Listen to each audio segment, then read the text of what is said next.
नमस्कार दोस्तों, प्रस्तुत है डॉक्टर पद्मा शर्मा की लिखी कहानी विष कन्या। रात को ही सोचकर सोई थी कि सुबह आराम से उठूंगी। अक्सर रविवार की सुबह देर से ही उठना होता है। फोन की घंटी ने अचानक ही नींद से जगा दिया। कनफोरू का और कर्कश लग रही थी फोन की घंटी। असलाते हुए सब एक दूसरे को ताकते प्रतीक्षा कर रहे थे कि कोई रिसीवर उठाने की पहल करे। देखो तुम्हारा ही होगा, कहते हुए मृणांक ने पूर्णिमा को ताकीद दी। मैंने असलाकर और मन ही मन भुनभुनाकर रिसीवर मुंह पर लगाते हुए कहा, हेलो। उधर से कानों में रस टपकाती लड़की की आवाज आई। जी, आप पूर्णिमा जी बोल रही हैं? मैंने छल्लाते हुए कहा, जी कहिए। उधर से आवाज आई, देखिए 100 लोगों में से आपका नाम ड्रा निकला है। आपके नाम 1 लाख रुपए का इनाम है, इसलिए हमने आपको फोन लगाया है। मैं सोचने लगी, आए दिन सुनते रहते थे कि आजकल कई कंपनियां इनाम के नाम पर आम जनता को बेवकूफ़ बना रही है। उस लड़की की बात सुनते ही मैं सतर्क हो गई। मैंने कहा, कैसा इनाम? वह समझाते हुए बोली, मैडम, हमारी कंपनी लोन देती है और बीमा भी करती है। उस कंपनी के द्वारा कस्टमर को प्रोत्साहित करने के लिए इनाम की योजना रखी गई है। 1 लाख रुपए की रकम सुनकर मन कुछ उत्साहित हो गया। उसकी आवाज़ फिर आई, मैडम, आज रविवार को हमने 10 बजे ग्रांड होटल में एक मीटिंग रखी है। आपको यहाँ आकर कुछ फॉर्मेलिटी पूरी करनी है। मैंने जैसे ही नींद से जागी, मैंने उनसे कहा, आपका नाम?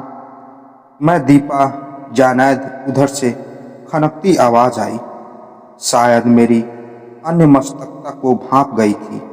फिर से आग्रहपूर्वक बोली, मैडम आइए जरूर, नहीं तो आप इस गोल्डन चांस को खो देंगी।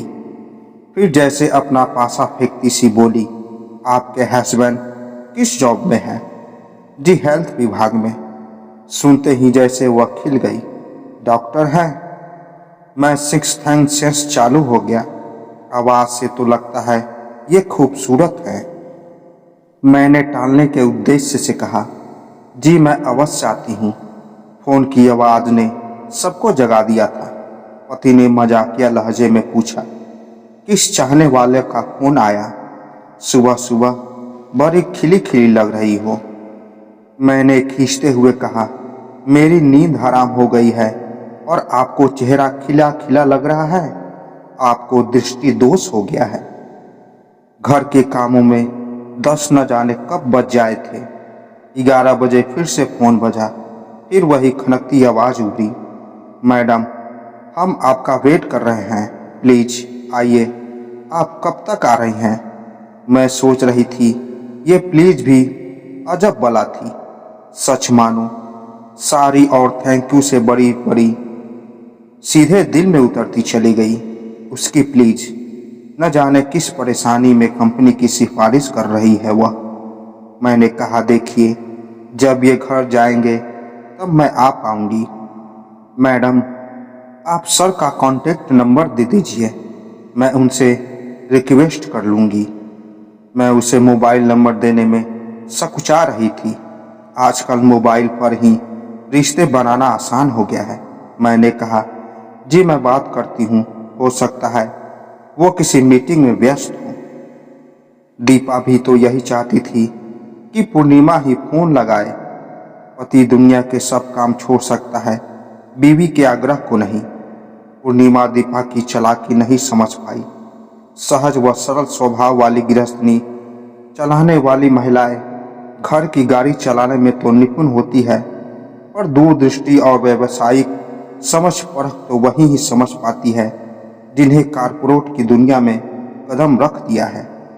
उनके लिए व्यक्ति सिर्फ प्राणी नहीं, वरन उपभोग करने का मद्दा रखने वाला नौसिखिया जीव है, जो आसान तरीकों और थोड़े प्रलोभन से उनके जाल में फंस जाता है।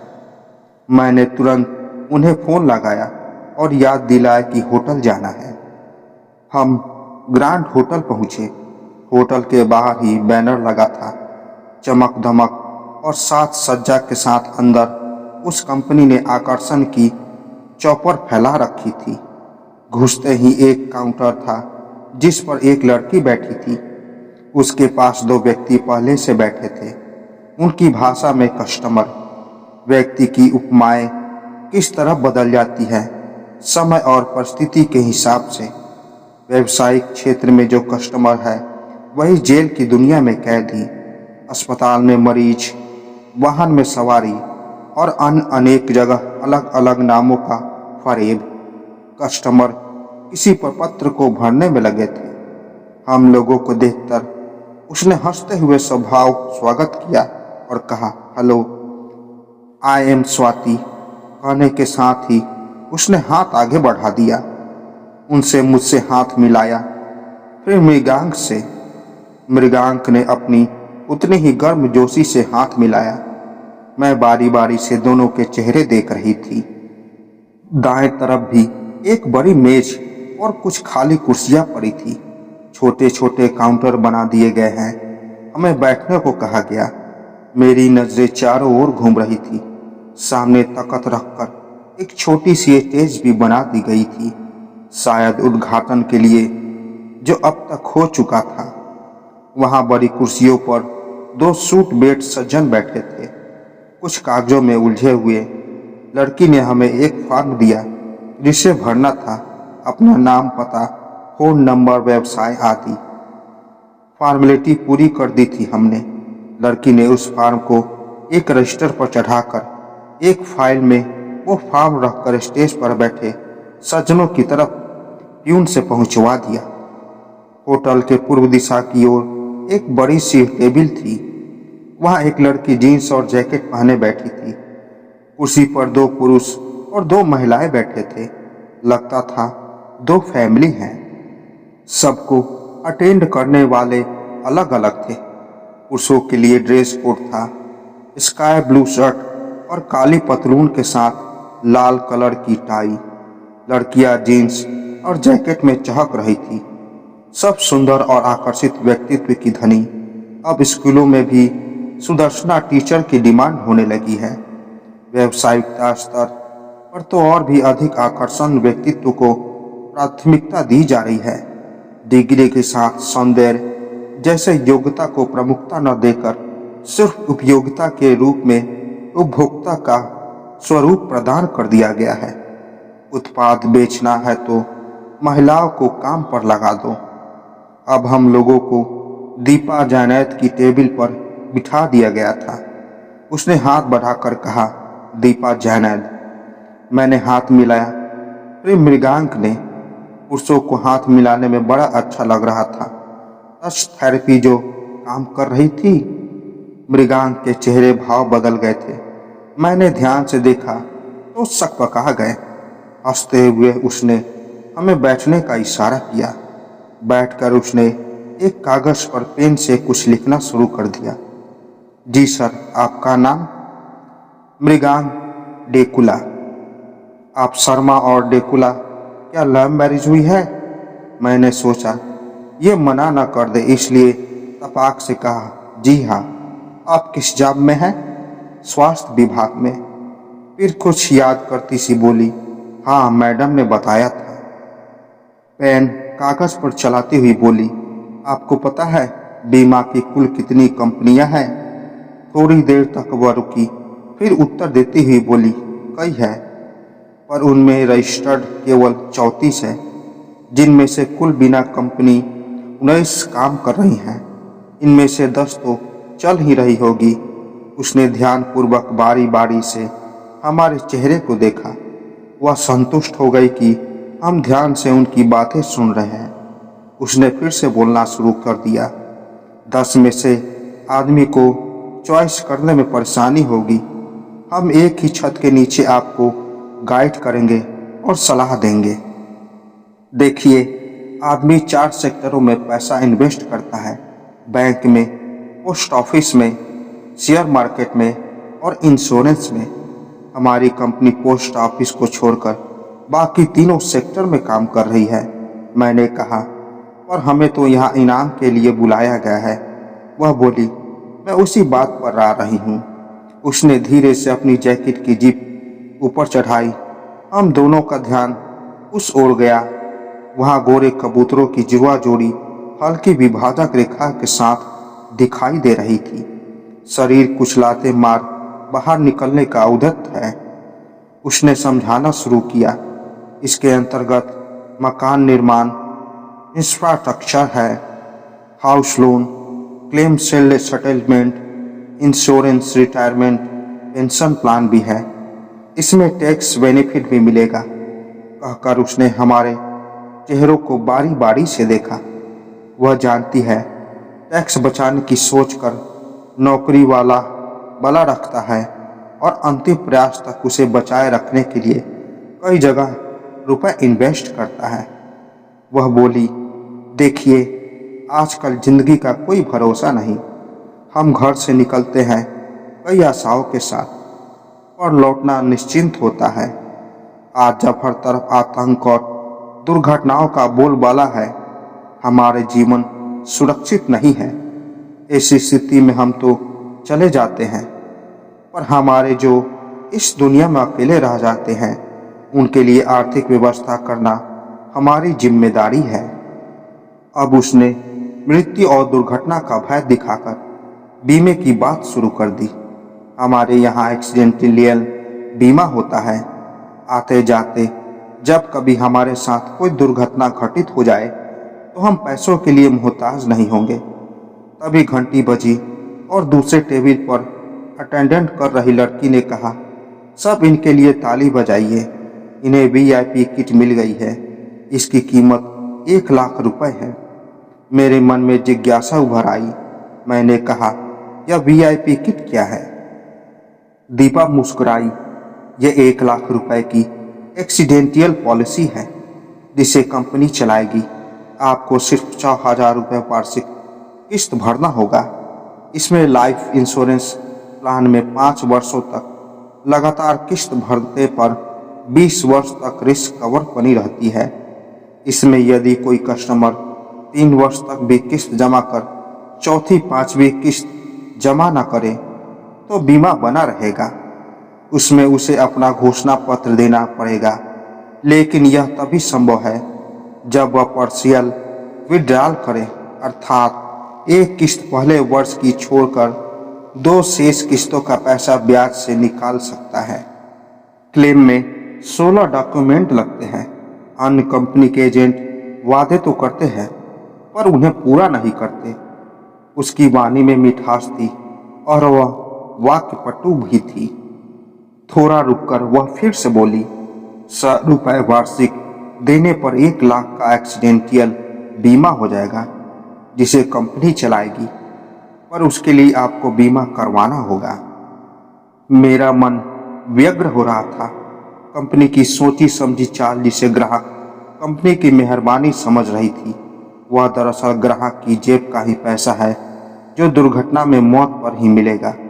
जैसे चलती फिरती जिंदगी में अर्थी की तैयारी। एक फ़ोन नंबर लिखकर उसने कहा, हमारी कंपनी का ये मूल नंबर है। आप जिस शहर का कोड लगा देंगे वहीं के चेयरमैन से बात हो जाएगी। बस आपके हाँ करने की देर है। वैसे भी अब केवल 2 VIP ऑफर बचे हैं। उसने गहरे आत्मविश्वास से उनकी आंखों में झांका। कुछ देर ये भी उनकी आंखों में डूबते उतरते रहे। मैंने कोहनी से उन्हें टच करते हुए उनके सम्मोहन को तोड़ा। उन्होंने कहा, जी देखिए, हमें बीमा नहीं कराना, हम पहले से ही बीमाधारी हैं। जिंदगी के प्रति मोह कितना होता है कि जीते जी मरने के बाद के वायदे के बारे में सोचने लगता है व्यक्ति। अपनी ज़रूरतों में कमी करके एक एक पाई जोड़ेगा। दुर्घटना की आशंका की पहले से व्यवस्था जिंदगी को कितने व्यवहारिक तौर पर देखने लगे हैं। हम एक व्यवसाय और उत्पादन की तरह। अन्य अटेंडेंट लड़कियां भी सजी सवरी घूम रही है। पेंसिल हील पहने खटखट की आवाज़ लोगों के कानों में समाती जा रही है। टाइट जीन्स और जैकेट में वे कितनी सुंदर रोबोट का काम कर रही है, जिसके इशारे पर कस्टमर अपना सब उनके कहनुसार दांव पर लगाने का आतुर है। स्त्री के मानवीय सौंदर्य की सहज अनदेखी हो रही है, उसे सिर्फ देह तक सीमित कर दिया गया है। उसने फिर से पासा फेंकते हुए कहा, देखिए, हमारे यहाँ 18 से 20% इंटरेस्ट मिलता है। फिर प्यून को मुखातिब हुई, जरा इनका ऑफर चेक करना, इसमें क्या इनाम है। मैंने मिग्रांक से कहा, कंपनी इसे कितनी सैलरी दे रही होगी। उस सैलरी से ज़्यादा यह श्रम कर रही है। उसे तनख्वाह तो अपनी बुद्धि की मिलती है, पर देह को शस्त्र के समान प्रयोग में लाने का उसे क्या मेहताना मिलेगा। स्त्री की नई छवि बनाने वालों ने स्त्री को अतिरिक्त मूल्य यानी सिर्फ श्रमिक बनाया है, जिसे मजदूरी भी पूरी नहीं मिलती, बल्कि मुनाफा मालिकों की तिजोरी में रहता है। सिर्फ सुंदर स्त्री का मेरी स्त्री, आज़ाद स्त्री, ऐसी सुंदर और स्वतंत्र स्त्री जो राष्ट्रीय बहुराष्ट्रीय नियमों का माल, ब्रांड और उपभोक्ता सामग्री बेच सके और मालिकों के लिए ज़्यादा से ज़्यादा मुनाफा कमा कर दे। भले ही इस यज्ञ में उसे चौराहे पर निर्वस्त्र होना पड़े।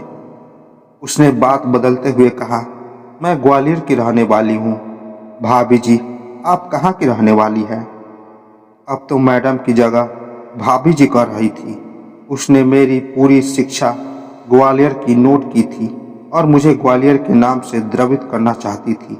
आखिर मायका सब पर्यटन स्थलों से बड़ा होता है। मुझे उसका भाभी जी का कहना भला लगा क्योंकि अप्रत्यक्ष रूप से मृगांक उसके भाई थे। मानवीय संबंध ब्रांड उत्पाद और कंपनी की खातिर नवीन रूप से स्वरूप ले रहे थे। भाई साहब, आप कहाँ से हैं? लाइए मैं आपका फॉर्म भर दूं। आपका नाम पूर्णिमा शर्मा। वह अब फैमिली एटोमेस्टियर बनती जा रही थी। आप ग्वालियर में कहाँ हैं? कहकर उसने अपने परिवार का परिचय दिया। मैं गोले के मंदिर पर रहती हूँ। मेरे परिवार में मेरी माँ और 2 भाई हैं। चेहरे देखते हुए उसने फिर से प्रश्न दागा, आपकी शादी कब हुई? उन्होंने जल्दी से कहा, जी 1993 में। वह बोली, मेरी भी सगाई हो गई है। वो भी आर्मी में है, मैसूर में। हाल में उनका संगीत बज रहा था। भाभी जी, आपके बच्चे कितने हैं? 2। बड़े का नाम क्या है? ईशान। अरे ये नाम तो तारे जमी पर फिल्म में था। दूसरा बेटा है या बेटी? दूसरी बेटी है, आयुषी। अब उसने अंतिम हथियार फेंका। आप लोग रिटायरमेंट हो जाएंगे तो मकान की आवश्यकता होगी। हर महिला का सपना होता है एक सुंदर घर में रहने का। वह अब मुझे पटा रही थी। उसे गलतफहमी थी कि घर में मेरी चलती है। थोड़ा रुककर बोली, आपका सपना साकार हो सकता है। हम करेंगे आपका सहयोग। हमारी कंपनी आपको लोन दे सकती है। कोने में बैठे कस्टमर को अटेंड करने वाली लड़की ने एक झुनझुना बजाया और कस्टमर पति पत्नी के हाथ ऊपर उठाकर कहा, एक डील फाइनल हो गई है। सब इन्हें बधाइयाँ दें। अब तक मेरे मनोमस्तिष्क पर होम लोन असर करने लगा था। मैंने इनसे कहा, हम कितने दिन से परेशान हो रहे हैं। बैंकों के चक्कर काट काट कर लोन पास नहीं हुआ। क्यों न इनसे ही लोन ले लिया जाए। मृगांक को लग रहा था कि नशा मुझ पर हावी हो रहा है। उन्होंने कहा, अरे ये लोग अभी तो लुभावने सपने दिखा रहे हैं, बाद में चक्कर लगवाएंगे और ऊपर से इंटरेस्ट भी ज़्यादा लेंगे। आज जो कुछ भी कंपनियां दे रही है वह बाजार की ही है और अपनी शर्तों पर केवल अपने फायदे के लिए। देखने में लगता है कि ग्राहक का फायदा है, पर असल में कंपनी का फायदा होता है इसमें केवल। वे मुझे समझा रहे थे। और देखो, व्यावसायिक जाल फैलाने के लिए ब्यूटीफुल टीनेजर्स का इस्तेमाल किया जा रहा है। ये सब विष कन्या लग रही है, जो अपने कमीशन के फेर में सीधे साधे ग्राहकों के मनोमस्तिष्क में कंपनी का जहर फैला रही है।